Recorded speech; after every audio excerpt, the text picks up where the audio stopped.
সুপ্রভাত বন্ধুরা, সবাইকে জানাই লোকনাথ পুজোর অনেক অনেক শুভেচ্ছা। তো এটা কালকের ভিডিও, লোকনাথ পুজোর দিনকার ভিডিও, সেটাই আজকে পোস্ট করছি। তো লোকনাথ পুজো কিন্তু সেভাবে তো কিছুই করছি না, শুধুমাত্র একটু বাবার সামনে নর্মালি প্রতিদিন যেমন পুজো দিই সেরকমই একটু পুজো দেওয়া, আর সেটাই তোমাদের সাথে আজকে একটু শেয়ার করছি। ডেলি ব্লগ করতে আর ভালো লাগছে না, তো সেই জন্যই ভাবছি টুকটাক এরকম ভিডিওই দেবো ছোটোখাটোর মধ্যে, আর বড় ভিডিও দেব না। আর সেভাবে কারো ভিডিও দেখতেও পাচ্ছি না, আর ভালোও লাগছে না, কারো ভিডিও দেখতেও ইচ্ছে করছে না, নিজেকেও ভিডিও দিতে ইচ্ছে করছে না। তো প্লিজ কেউ কিছু মনে করো না যে কারো ভিডিওর কোনো রেসপন্স আমি দিচ্ছি না।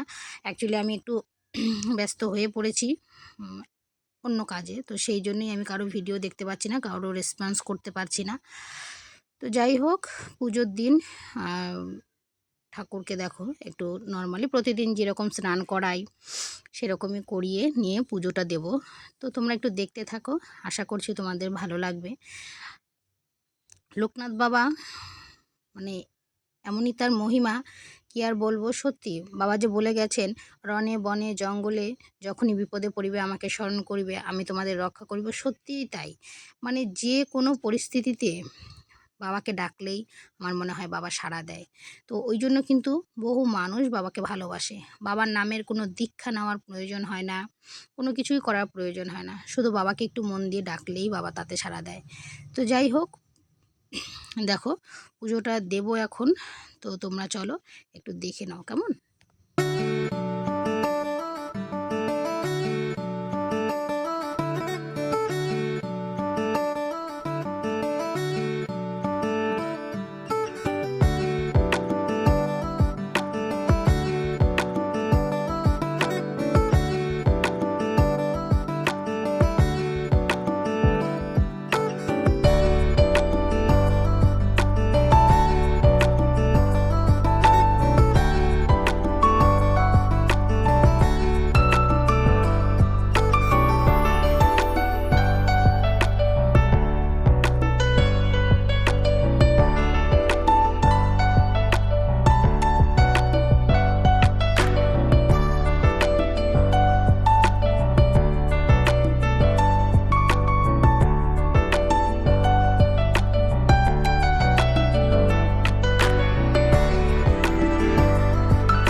এখন গরমের দিন, তাই বাড়িতে কোনো রকম কোনো ফুল আসে না বিক্রি করতে, তো বাড়িতে যেটুকু ফুল পেয়েছি সেটুকু দিয়ে লোকনাথ বাবাকে কোনো রকম একটা মালা গেঁথে দিলাম।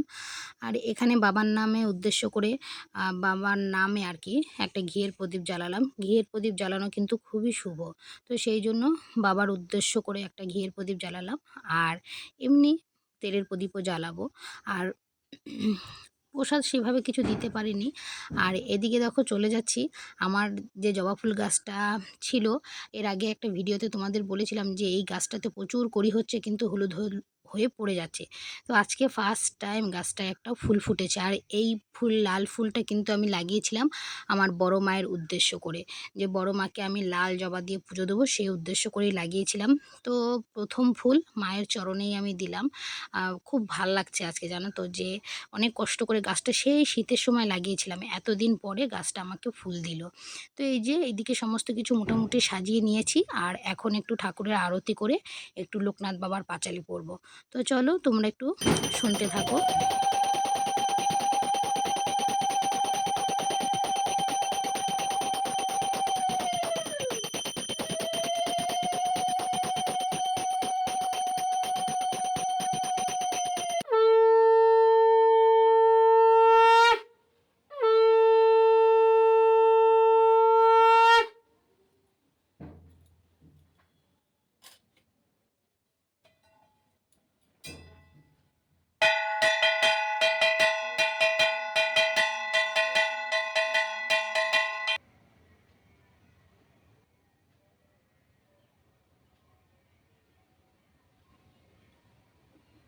মহাযোগী লোকনাথ বাবার পাঁচালী।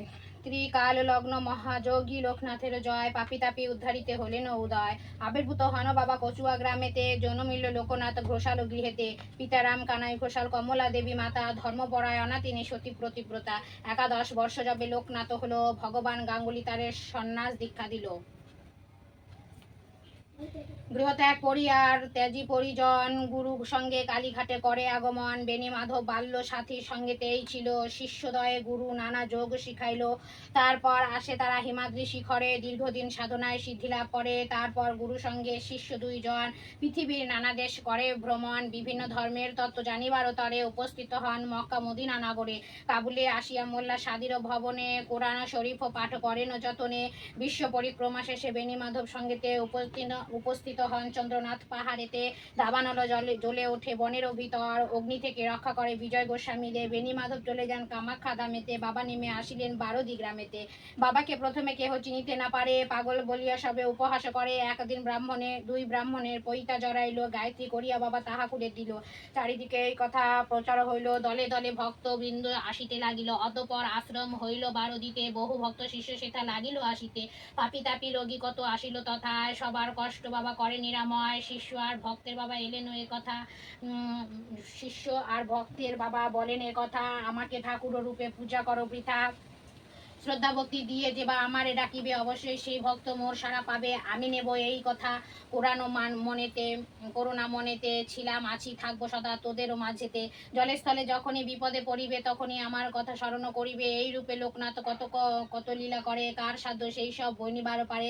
160 বৎসর বাবার বয়স হইল, মর্তধাম ত্যাজিতে বাবার ইচ্ছা হলো। 1297 সাল 19 জ্যৈষ্ঠতে দেহ ত্যাজি যান বাবা অমর লোকেতে। যার ঘরে বাবার চিত্র রাখিবে যতনে, অন্ন কষ্ট থাকিবে না তাহারও ভুবনে। রোগ শোক দুঃখ কষ্ট সব দূরে যায়, পুত্র পৌত্র সহ সবে আনন্দে থাকিবে। বাবারও পাঁচালি যে বা পড়েনি কিংবা শুনে, পুণ্যবান সেই জন সদা রেখো মনে। কোনো মন্ত্র কোনো দীক্ষা নাই তার নামে মহামন্ত্র এই মর্তধামে। যত বেশি তার নাম উচ্চারিত হবে, মানব কল্যাণ তত অধিক হইবে।